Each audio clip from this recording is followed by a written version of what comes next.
After 15 years of power, the Ontario Liberal government has been toppled by Doug Ford's progressive Conservatives. What does this victory mean for the people of Ontario? Let's talk to Mr. Wes Mack. He is an educator. Please join me in welcoming him to the show. Thank you so much for being here, Wes. Thank you. Wonderful to be with you. All right. So, lovely. Something really dramatic took place in our province. It did? Yes. And so what does it mean for the people of Ontario? It means that the people of Ontario asked for a sea shift. They really wanted a shift in policy, in administration, in approach to how the people were being served by their government. And when you back up and take a look at the larger picture, it really is reflective of what's happening in many places in Canada, but internationally as well. But it was a genuine people move that that swept the Conservatives into power. People were tired of perhaps 15 years of Liberal rule to begin with, but I think even more, they were tired of a micromanagement of their lives through Liberal policies. They were tired of being told what to do on a daily basis.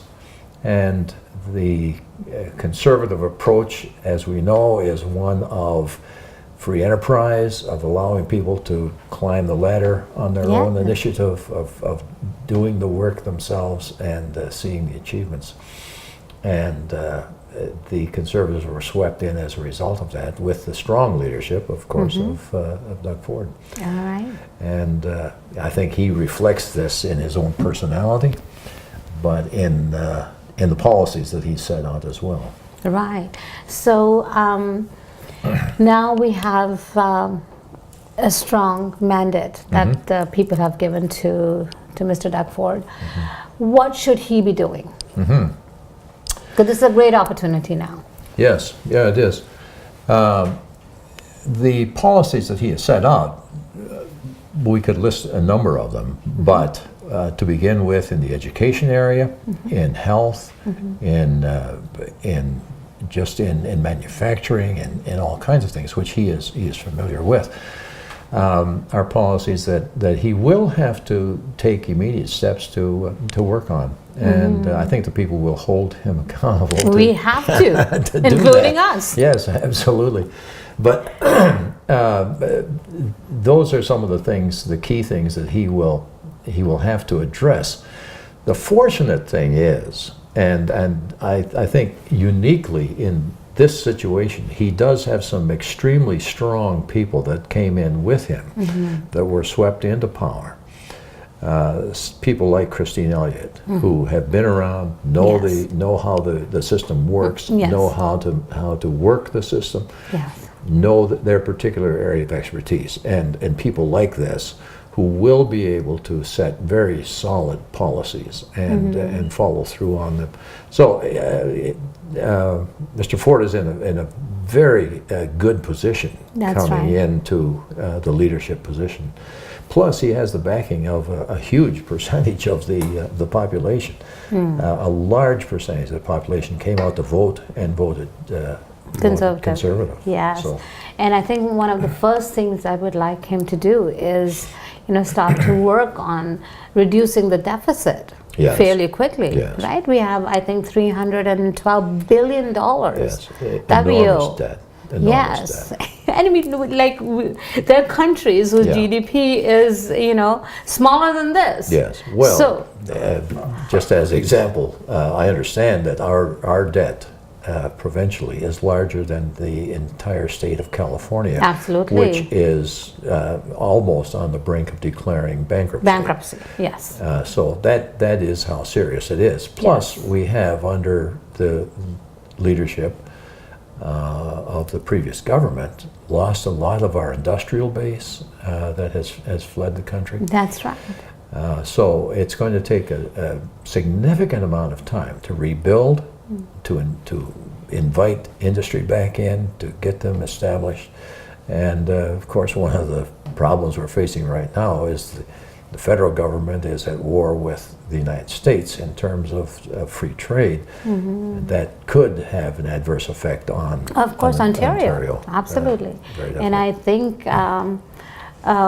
this is something that they're going to have to work on together, because it's going to affect absolutely. A lot of people. And as you mentioned, there are no jobs. Because manufacturing has left, so we have to attract them back. Give industries some kind of a incentive to be back here, right? And people, because Ontario used to be the economic engine of the country. Oh, absolutely. Right. Yeah, so here we are now. People, they can't find jobs. They can't buy homes. They can't pay their bills, and it's very unfortunate. And one of the problems that young people coming up face is the cost of living that we have in Ontario, which is and so they're having to stay with their parents. Right. And the cost of housing in particular, it's almost impossible for a young couple to move into a suitable residence within the GTA, especially the Greater Toronto area. But all of those factors are ones that I'm very sure that Mr. Ford will tackle very quickly. And I think we're going to see some exciting things come out of this administration. So he's a businessman. Yes, exactly. And people have elected another businessman south of the border. Yes. Right? So is this kind of a non-politician? Yes, exactly. Yeah. No, I think people are tired of politicians. So is this like some kind of a trend? No, because I think politicians have lost credibility. Well, to a large extent. To a large extent, yes. Because they only come to people when they want to get elected. They make all kinds of promises, right? And they never fulfill once they get elected. And that is one of the problems. Politicians, to get where they are, have traditionally had to rely on people who they got in for support, and then they had to provide for those people the things that they demanded. That's one of the things that both Mr. Ford and President Trump have going for them, is that they really don't owe anybody anything, and so they're not beholden to anyone in terms of their policy administration. I think that's part of their attraction. It is, absolutely. Yeah, because people, and what I have seen in Ontario is that people are smart. The media tried to manipulate, and the polls say this and the polls say that, and but no, people are smart. Yeah, they made their own decisions, and that has been a good thing. So in this, what do you think is the message for the politicians, and what is the message for the media as well? Well, for the politicians, obviously it's time for the politicians to listen to the people. The people are the ones who speak and should speak, instead of the politicians telling the people how to think, how to live their lives, etc. And in this case particularly, the people have spoken, and this is a trend very loudly. And it is a trend that we're seeing across the nation. In Canada, there are many areas where the people are, very honestly, just tired of being told what to do and manipulated. That's right. And they're beginning to speak up and say, this is what we want as a people. So I think it's a healthy thing for democracy. That is, after all, what democracy is established on. It's the voice of the people. Voice of the people. And we're seeing that played out in this province particularly, very clearly. And it's exciting. Yeah, it's very exciting. What kind of message do you think it sends to the Prime Minister? Yes. There is a message. There is a message. Yes, I'm not personally convinced that he's listening to the message, but because he's on vacation. He's on vacation for one thing. Yes, he's not even going to celebrate Canada Day. But the message that the Prime Minister should be hearing is that not only in Canada, but in other parts of the world, significant areas of the world, the people are taking their governments back under control. And they're saying, we don't want this anymore. We don't want what you're prescribing for us. We want to be able to establish our lives the way we want to, worship the way we want to, do the things that we believe in. And after all, the government really, the mandate of government is very limited when you come down to it. Absolutely. It is to protect the country, to provide for its needy, and to make sure that you have good industry, good facilities that can facilitate a free enterprise system. And that really is about the limit of what government should be involved with. Yeah, but here we've had a government for 15 years telling us what we should think, what we should do, how we should worship, and like all kinds of things, right? And I think our federal government is beginning to do the same thing. Yes. And very much, yes, so I don't think the people of Canada appreciate that. I think the election in Ontario was a loud wake-up call for the federal government, very honestly. Yes. If they're not listening to what happened here, they certainly should be, because it is reflective of what's happening nationwide. Exactly. I think people are sick and tired of being taken for granted. They are. Because Canadians are nice people. Yes. Yes. But no politician. Nice, yes. No politician should take us for granted. Absolutely. Right? We'll just vote you out. Simple as that. You are there to serve us. Well, that's the way it should work. Yes, and this is a good thing that the people have taken the country back. They're taken actually, in this case, the province back. Yes. Right? Because it was things were not good. Our education system. Look how much money we spend on that. Our hospitals. Look at the wait time. Exactly. My sister last week was, and she had to go to the emergency, and she was there for like 8 hours. Right. Like, why should somebody have to wait 8 hours if you're in really, if you go to the hospital, you're not well to begin with? It's a serious situation. Yes. And that is a very common complaint that we hear across Canada, but across Ontario. And there's so much money that is being wasted. Yes. I think last year we spent $54 billion on health system. That's a lot of money. It is a lot. So so people should not be having all of these problems, but still, we don't have enough doctors, and they're cutting down all the jobs for nurses, because they said we don't have any money. So where is all the money going? And I think one of the telling things too is that often you'll hear stories of people who have to go to the United States to get surgeries for specific things. Because I was one of them. I had to have an MRI, and I had a tumor in my brain, and they said that they had to do an MRI. So I was, and they told me I have to wait 6 months. Yes, that's right. So in 6 months, if this was serious, I would have been dead. Right? It's a serious and it was very serious for me to be traveling from here to where did we go? Buffalo. Oh yes. Yeah, sure. Buffalo. And my doctor was not happy at all, because I could have had a seizure along the way, but then we didn't have any choice. We have to do that.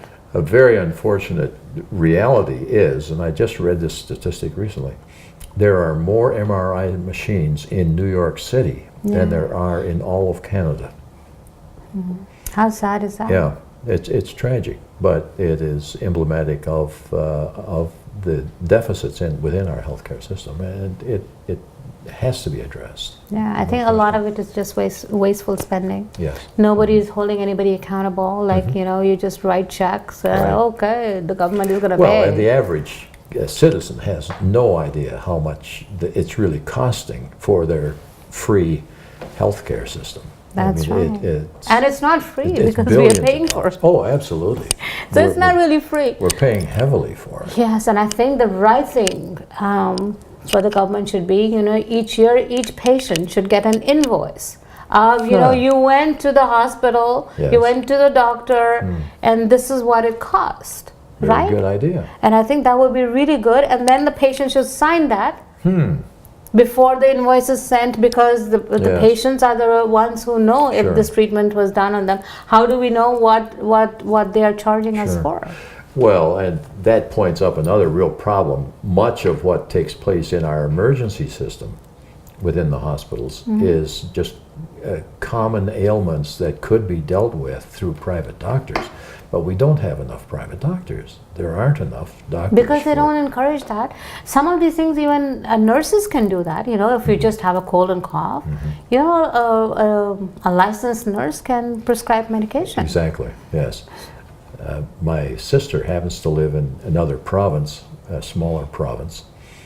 There are 400,000 people in that province who have no access to a doctor. Well, I mean, here to tell you, in Ontario, I know people personally who don't have, you know, family doctors, because there are no family doctors available. No, there aren't. Yeah. Especially in the smaller communities. But no, it's very difficult for people to get. So they go to an emergency situation for, you know, common ailments that could have been taken care of through a family doctor. And no, the system needs work on. There's no question. All right, so Mr. Ford, we're going to be sending you some recommendations, you know, and you know, we know that you're going to do a good job for the people of Ontario. Absolutely. Right? We have high hopes in you. That's why all of us came out and voted for you. Now, if you want to give a message to Mr. Ford, what would you like to tell him? Well, congratulations to begin with. A very good campaign, very well done, and especially pleased with the people that you have gathered around yourself to assist with the various cabinet positions.